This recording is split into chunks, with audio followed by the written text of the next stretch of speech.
when the Edmonton Oil Kings make their way through the BC division with a stop in the Okanagan to take on the Kelowna Rockets.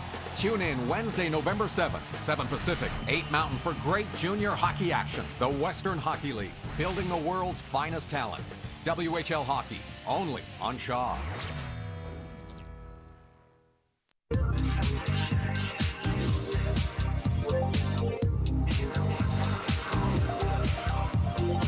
Just to get it out of the way before we start this interview, Fiona and I both believe in the idea of paranormal activity, ghosts, whatever you want to call it. We believe it's true. Absolutely.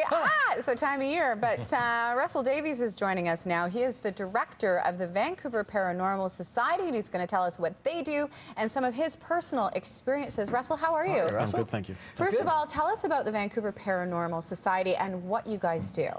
VPS, or the Vancouver Paranormal Society, has been around for almost 20 years now, since 1993. We're the longest running or active paranormal investigation team in the Lower Mainland, probably in Western Canada, that I know of. And when you say investigation, what does that actually mean? I mean, are you guys doing all the things that people associate with Ghostbusters and sort of looking for electromagnetic activity and all that kind of stuff? That's not quite. Basically what we do is we're contacted by people that are having activity or unexplained situations going on in either their residence or their business, or at perhaps maybe like Give us some examples. What kind of buildings do you get called out to, and what kind of activity are you looking at? Theaters, old historical houses.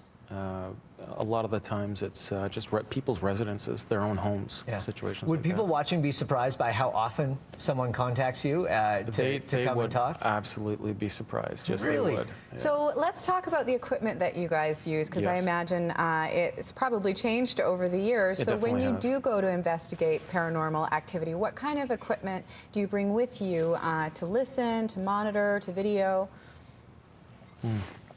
Obviously cameras, all right, which will be equipped with night vision or IR, so you must be able to see in the night, because you don't want to be walking around bumping your feet and your shins. We're going to recording devices, so just mini recorders you place down. Sometimes we'll take a recorder, like a voice recorder, place it in a room, lock it in that room so it can't be touched or can't be moved. And so the next day when you go back and you start reviewing some of the stuff, how often are you surprised, or are you gaining evidence from what you thought was just a silent room? A good portion of it takes a lot longer than a day. Sometimes it takes maybe 5 days to go through all of the evidence, right? A lot of us do have jobs, and we basically volunteer our time, right? So it's a painstaking process to go through as much information as we have. But I would say within the first 2-3 clips, we have a bunch of sort of clips set aside, which we all have to discuss. We'll email back and forth to all the other members, and we'll sort of, well, that could be this, that could be that, right? So it's not as easy as it's like a peer review, right? It is, you want to make sure that you're not just getting recording noise or whatever it is. And you have to make sure that you're as thorough as possible, because these little devices that we use, they record a lot of outside noise. It could be a tap, it could be a thump, it could be your own foot, right? Right. So that's how thorough we have to be. Okay, let's look at some pictures that we have here. Maybe you can explain where these were taken and what we're looking at. There we go. What is this? Okay, well, that is a picture that was, I believe, taken at a location in the interior of British Columbia.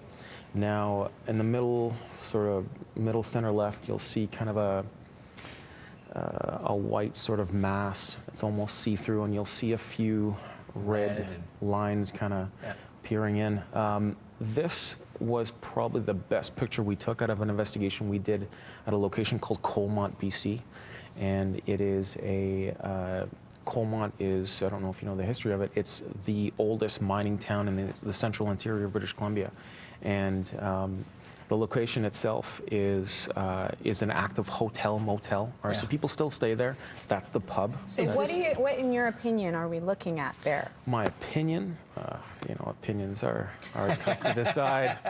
I would say right now, probably what you're looking at is some unknown activity. And if I remember the question that was asked during this, it was for whoever and whatever might be active within that location to show itself. And that's what we usually do. Why did they call you in?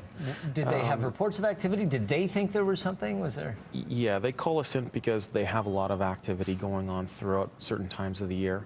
And that location is pretty much the only hotel in a town of probably a couple hundred people. Wow. Right? So there's no telephone, there's no internet, there's nothing. So when you go in there, you're not sure what you're going in Okay, after. let's look at the next image. Is it in the same place or is this a different location? Same place in the bar. Okay. And that's just over to the left, and over to the right you'll Please see. tell me there's a guy sitting at the bar. There right is. there. You Okay, can see. thank you. Please tell me that's a man. Yes, that is our president, Peter Wren. So you He's were sitting all over- present in the room when Yes, this we image were. was taken. So could you see that image that we're looking at in the middle of the room there? Could you all No. see that? Or is that something you discovered We after? picked it up on the camera or on our daily view of all the pictures that we took during the evening. Do you feel it? Because I know the experience that Fiona and I shared once together. Yes. Do you want to hold hands? But we both, there was a feeling that happened. And we came back and we looked at our tape that we had, because we had a camera with us, and we saw something. But there was definitely a feeling. There was a sensation that went along with what we thought we had heard or seen. You know, that's a good thing you mention that, because your intuition and your feeling tends to be... I felt really cold. You know, that's going to be another feeling that a lot of people do discuss and do kind of mention when they're going into a site that might have some sort of unknown activity Okay, going on. so we have an audio clip. Before we listen to it, Mike and I have never heard this before. Set it up. Tell us where you were, what you were doing. This was at an art gallery, I believe, in Burnaby.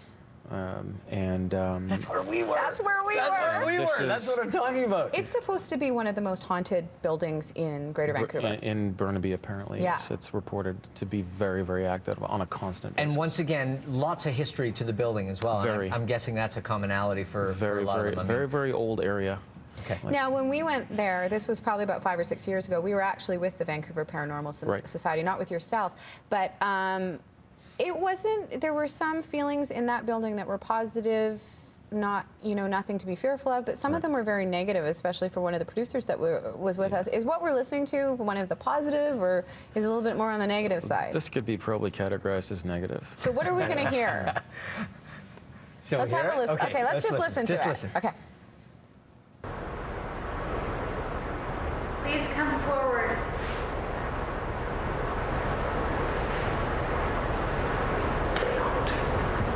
So that was one of you guys. That doesn't sound nice. That was a voice that we picked up on one of our EVPs. So the Please Come Forward was One of a you member guys. of the Vancouver Paranormal Society. That was Savannah, who's one of our other members. I just The got Get shivers. Out. The Get Out was not me, and it wasn't anybody else. That was recorded. Yeah, that was... If I hadn't been there before, Yeah. and you know what, I wouldn't. That sent shivers down all of our spines. Does it matter to you that people are skeptical or that people might be? Because I know when I tell people the story, because I was there, I don't care. People can be as skeptical as they want to be. I know what I felt. I know what I saw. I know what I believe. I'm glad there are skeptics, because skeptics help give reality and common sense to an otherwise young area of investigation for us. Right. Well, Russell, thank you so much for joining us. Russell. And if you want to find out more, you can go to the Vancouver Paranormal Society's website. It's on the screen for you right now. Just go there. Find out The more. website is vancouverparanormal.net. We're going to take a break. And when we come back, zombies are invading Vancouver. Ah!